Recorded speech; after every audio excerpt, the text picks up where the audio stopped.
Todas as terças-feiras, nesse horário, no Jornal da Bandeirantes, gente, nós conversamos com o Procurador de Justiça do Rio de Janeiro, professor de Direito Processual Penal da Universidade Estadual do Rio de Janeiro, Marcelo Rocha Monteiro. Doutor Marcelo, seja bem-vindo. Chamou a atenção dos ouvintes aqui da Rádio Bandeirantes a liberação da cadeia, mais uma vez, de Suzane von Richthofen e também do Misael Bispo. São dois bandidos conhecidos aqui no estado de São Paulo, condenados por crimes graves, né? Que conseguem, vez por outra, benefícios para sair da cadeia nas saídas temporárias. Queria que o senhor trouxesse aqui, pela percepção diária que tem no enfrentamento ao crime aí no Ministério Público do Rio, o tamanho desse problema, né, para a justiça criminal do país e o que é possível fazer, qual é o espelho que o Brasil deve ter para mudar esse excesso de benefícios para presos, inclusive aqueles condenados por crimes graves, como esses dois citados aqui, que foram condenados a penas altas por homicídios. Bom dia, doutor Marcelo, como vai? Tudo bem? Bom dia, Pedro. Bom dia, Cláudio Humberto. Bom dia, Thaís.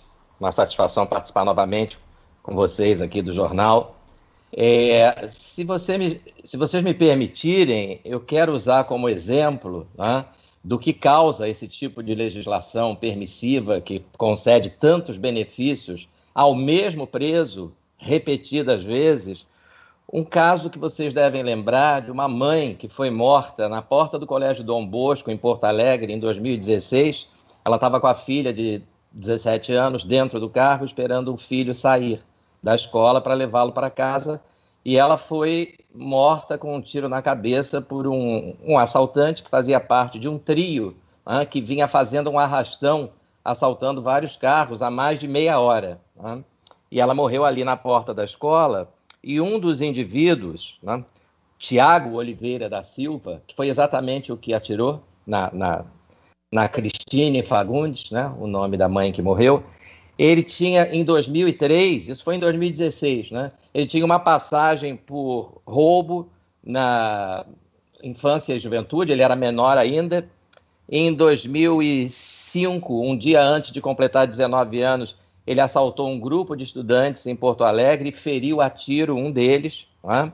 Em julho de 2006, ele foi condenado por esse assalto a 12 anos de prisão.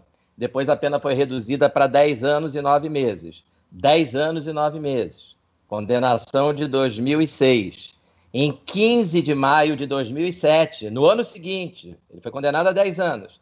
No ano seguinte, mesmo com conduta carcerária considerada péssima e o exame criminológico apontando que ele era um sujeito com alto grau de periculosidade, ele foi beneficiado com a progressão para o regime semiaberto, que é aquele regime em que você fica solto, né, durante o dia e tem que se recolher à noite à prisão. Com condenação de 10 anos, ele foi beneficiado com 1 ano de pena cumprida, ele vai para o semiaberto em maio de 2007. Né? E em agosto do mesmo ano, o que é que ele faz? Foge. Né? Ele é recapturado em novembro de 2007 e em junho de 2010, né? Isso é quase inacreditável, ele novamente ganha o benefício do semiaberto. Ele que já havia fugido, né? Novamente vai para o regime semiaberto e 12 dias depois, né, mostrando que é um sujeito persistente, foge de novo. Né? Em junho de 2010. Em dezembro de 2010, ele é recapturado. Em agosto do ano seguinte, adivinha, ele volta para o semiaberto. Né? E depois obtém direito à liberdade condicional. Em outubro de 2012, ele é preso em flagrante com crack e um revólver 38, é condenado a 3 anos e 2 meses e obtém o benefício do livramento condicional, porque a pena era pequena, e volta para casa. Depois de tudo isso que eu já li, ele volta para casa. Né? E em agosto de 2015, ele faz um arrastão em Porto Alegre, uma sequência de 6 assaltos na Zona Norte, em 2015. Tá? E mesmo com essa sequência de assaltos, mesmo com essa prisão em flagrante, em agosto de 2015, em dezembro do mesmo ano, ele é beneficiado, tá? Ou melhor, em maio de 2016, ele é beneficiado com um indulto é solto em maio de 2016 e em agosto, num novo arrastão, ele mata a Cristine Fagundes na porta da escola. Essa é a nossa lei de execução penal. Então, vejam o histórico desse sujeito, desde a infância, ou melhor, desde a adolescência, na vara da infância e juventude, depois como adulto, participando de assaltos, atirando nas pessoas, fazendo arrastão, tendo uma sequência de condenações. Nada disso impede que ele vá para o semiaberto, nada disso impede a progressão de regime, nada disso impede o indulto, e o resultado é esse: uma mãe morta na frente da filha de 17 anos, na porta da escola do filho menor. Este cidadão, daqui a pouco, estará nas ruas de novo. O pior, doutor Marcelo, é que não é caso único, né? Isso é mais frequente do que a gente imagina, né? Muito frequente, muito frequente. No Rio de Janeiro, em 2007, nós tivemos o caso do menino João Hélio, que foi arrastado pelas ruas da zona norte do Rio, um menino de 6 anos, teve uma morte horrorosa, um perito legista com mais de 20 anos de experiência, foi fazer o exame do cadáver, parou no meio, pediu para sair um pouquinho, fumar um cigarro e começou a chorar. Esses indivíduos, esses 4 criminosos, um era menor, não ficou nem 3 anos internado, mas os 4 maiores foram condenados a penas de 40 anos aproximadamente, em 2007. Em 2017, quando a imprensa fez uma matéria para marcar os 10 anos do crime, já estavam todos soltos. E logo depois da soltura, foi preso em flagrante novamente em Cabo Frio, na região dos Lagos, aqui do estado do Rio de Janeiro. Ele foi preso em flagrante por outro crime. Então, isso não só não é a exceção, como é a regra. A regra é essa desde que o Supremo, em 2006, no caso, um caso importantíssimo, Oséias Campos, um sujeito que estuprou 3 meninos, na época se falava violentou, porque estupro era só quando a vítima era do sexo feminino, hoje seria estupro. Ele estuprou 3 meninos, um de 6 anos, um de 7 anos e um de 8 anos. E foi condenado, e na época a lei dizia que crime hediondo, estupro é crime hediondo, não tem nem negócio de progressão de regime, não tem negócio de semiaberto, saidinha temporária, não tem nada disso. E o Supremo, em 2005, mudou, já com 3 ministros indicados pelo governo do PT, o Supremo, por 6-5, disse que era inconstitucional que o sujeito cumprisse a pena inteira em regime fechado. Um dos ministros, Eros Grau, disse que era punição cruel e desumana que um sujeito condenado a 8 anos de prisão ficasse 8 anos na prisão. E aí, com 1/6 de cumprimento da pena, passaram a permitir que os condenados, inclusive na época por crime hediondo, fossem para o semiaberto. Isso aconteceu em fevereiro de 2006. Em maio de 2006, no Dia das Mães, o PCC, para comemorar a decisão do Supremo, porque o regime semiaberto permite a famosa saída temporária em feriados. No Dia das Mães, foram soltos em São Paulo milhares de criminosos e, por causa da decisão do Supremo, alguns desses milhares, não todos, eram condenados por crimes hediondos, e eram integrantes do PCC. O tráfico é equiparado a crime hediondo. E aí o PCC, para mostrar o seu agradecimento, fez aquela série de atentados que vocês devem lembrar. Em São Paulo, em questão de horas, 35 policiais foram assassinados por ordem do comando do PCC. Tem um artigo interessante sobre isso, é o efeito borboleta, um artigo do Zeca Borges, que analisa como essa decisão do Supremo. Zeca Borges é o fundador de uma ONG chamada Disque Denúncia, uma das poucas ONGs que se preocupa com o direito das vítimas e não com o direito dos criminosos. E ele fala sobre isso nesse artigo Feliz Dia das Mães ou Efeito Borboleta.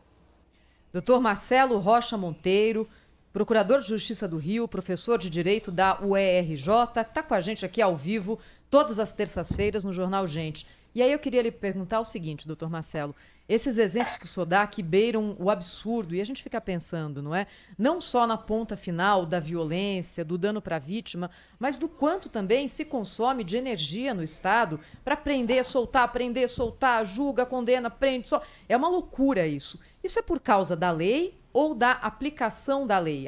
O problema está no texto legal ou na ponta final daquele que assina a decisão final? O problema principal está na lei. Né? A responsabilidade aí é mais da lei do que dos juízes que aplicam a lei.